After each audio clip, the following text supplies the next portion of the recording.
So hello and welcome back yet again to another chapter of Heidi by Johanna Spyri, where we're almost to the end. Um, I haven't put up the poll for our next book yet because I think I am going into town today. Hopefully I can make a real quick poke around a couple of resale shops, fingers crossed, and see if maybe I find any other public domain books. We'll see. But I want to hold off on putting anything up onto a poll just in case I find something good. Um, Thank you as always for being here and listening, and I hope you're enjoying the story where it sounds like Heidi and Clara are having a wonderful time. Doesn't seem like Peter's having as much of a good time. He's jealous. I mean, I get it. Heidi does seem to be his only human friend, but I think Clara wants to be friends too if he would just stop shaking his fist at her and yelling at the goats because he's angry. I don't know. We'll have to see if something new happens from that.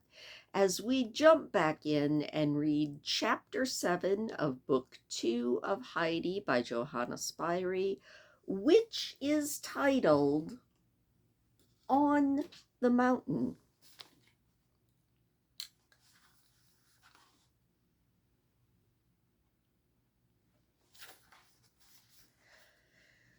The sun was just coming up behind the crags and casting its golden beams over the hut and down the valley. Brighter and brighter grew the clouds until the sun came out in all its glory, and the rocks and woods and hilltops were all bathed in golden light. Clara had just awakened and was watching in amazement at the sunbeams which were dancing on her bed. She didn't know where she was until she looked at Heidi sleeping next to her. Then the Almuncle, who had quietly climbed up the ladder, asked, "Did you sleep well? Are you tired?" Clara assured him that she was not tired, and that once she had gone to sleep in the loft, she had not woken up all night. This pleased the grandfather, and he set to work to care for her as skillfully as if it had always been his job to take care of sick children and make them comfortable. By the time Heidi opened her eyes, her grandfather had helped Clara dress and was carrying her down the ladder. Heidi also dressed very quickly and scurried down the ladder after them and ran out the door. She stopped, surprised when she saw what Almuncle had done. The door of the hut was too small to allow Clara's rolling chair to be brought inside and under cover, but out behind the shop he had loosened two boards, forming a large opening. After the chair was pushed inside, the planks were put back in place, although he left them unfastened. Heidi came just as her grandfather was lifting Clara into her chair. Then he took away the boards and wheeled her out of the shop and into the sunshine. He left the chair standing in a safe place while he went into the goat shed, and Heidi ran over to Clara. "Oh, Heidi, if only I could stay up here with you." Clara drew in deep breaths and leaned back in the chair with a feeling of health such as she had never known before. Never in her entire life had she breathed the fresh morning air outside under the open sky. The sunlight felt pleasant and warm on her hands, and she had never imagined it could be like this on the mountain. She turned first one way and then another in her chair to look up at the blue sky and then down into the beautiful valley. "Now you see, it's just the way I told you," said Heidi. "Here at my grandfather's hut is the loveliest spot in the whole world." Just then, Grandfather came out of the shed carrying two bowls of foaming snow-white milk. He gave one to Clara and the other to Heidi. "This will do little Clara good," he said. "It is milk from Schwanley, and it will make you strong." Clara had never tasted goat's milk, so she had to smell a little bit first to see what it was like. When she saw how eagerly Heidi drank her milk without even stopping, she also began to drink. The milk tasted sweet and nourishing, as if there were sugar and cinnamon in it, and she didn't put down her bowl till it was all gone. "Tomorrow you'll have two," said the grandfather.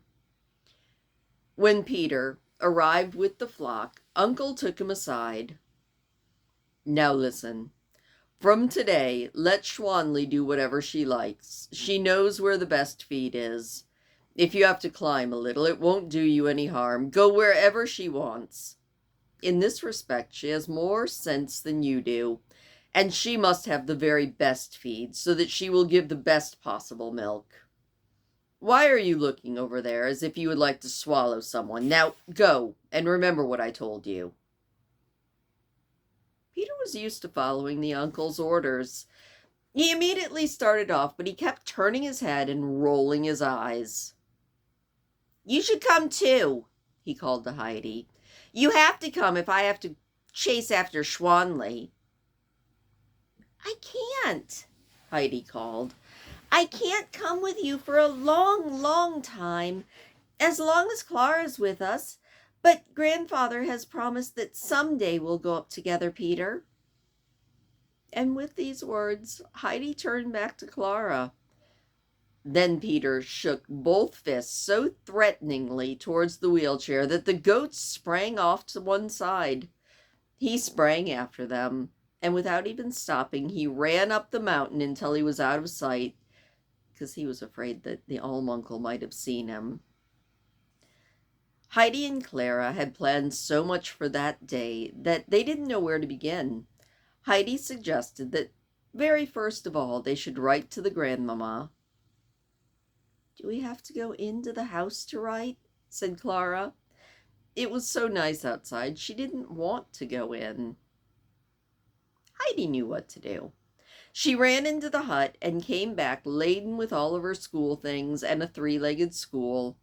She laid her reader and writing book in Clara's lap so that she could write on them, and then she sat down on the little stool by the bench, and both girls began a letter. But after every sentence, Clara had to lay the pencil down and just look around. And speaking of looking around, we have a picture of Peter and the goats.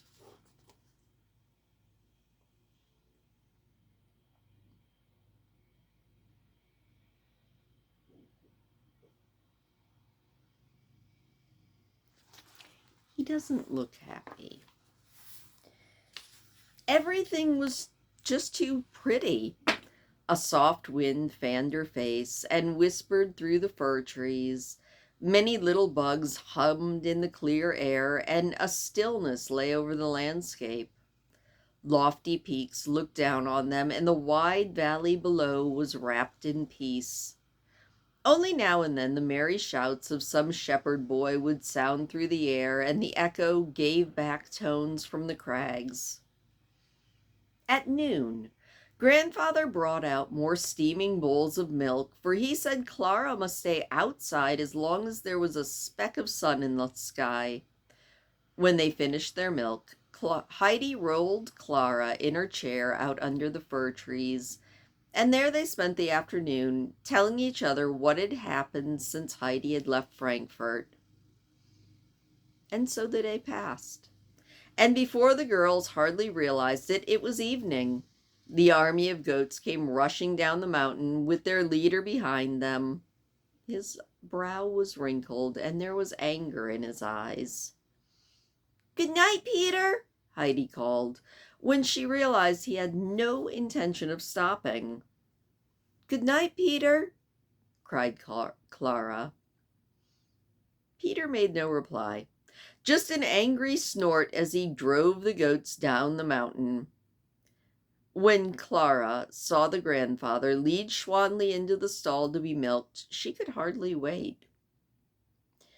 "It's very strange, Heidi," she said. "As long as I can remember, I've eaten only because I had to. Everything I ate tasted like cod liver oil, and I thought a few times if I only never had to eat. But Now I can hardly wait until your grandfather comes with the milk." "Yeah, I know how that is," said Heidi, remembering the day in Frankfurt when everything had stuck in her throat and wouldn't go down.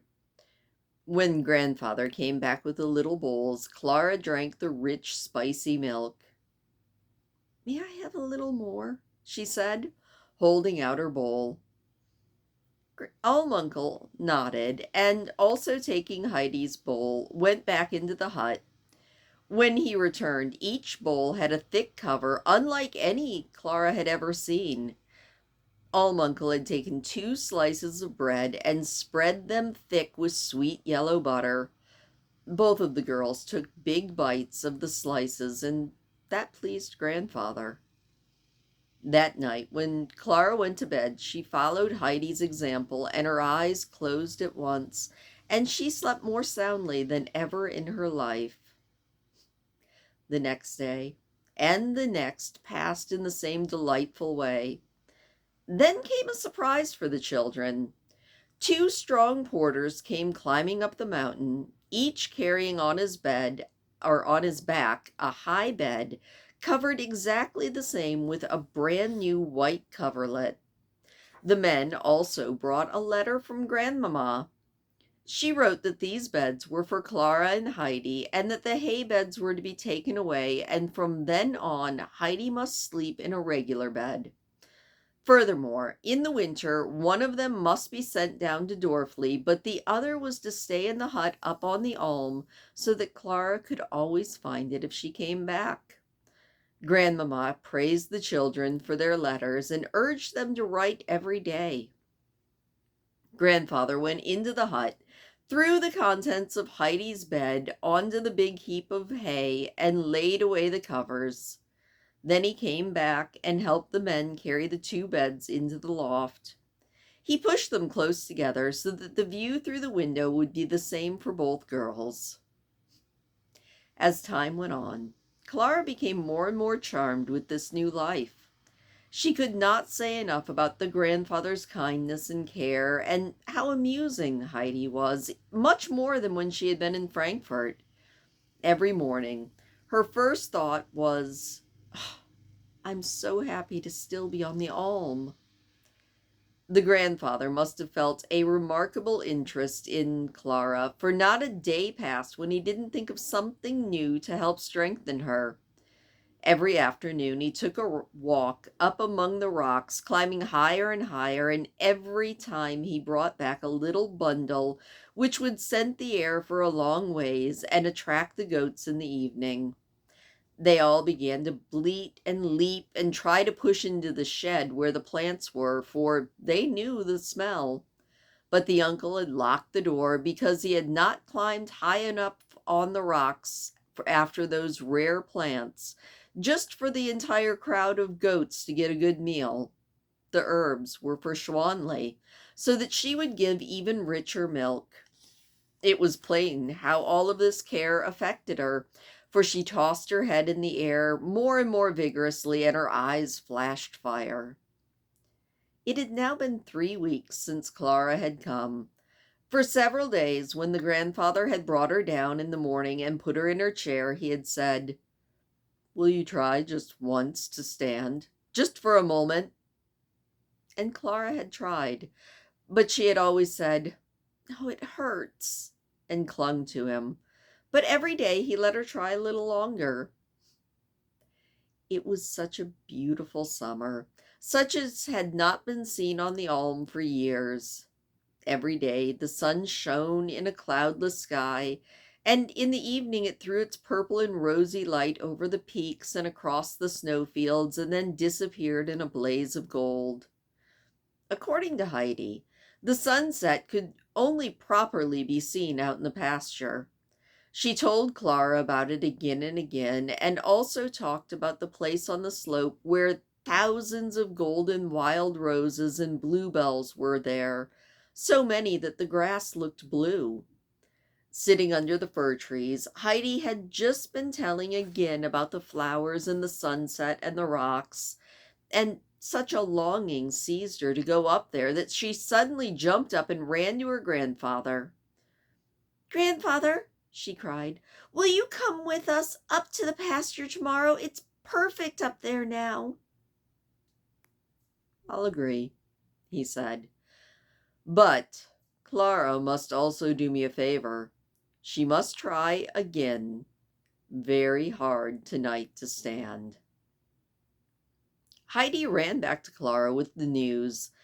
Clara promised to try to stand as often as grandfather wished, for she was delighted at the idea of a trip to the beautiful goat pasture.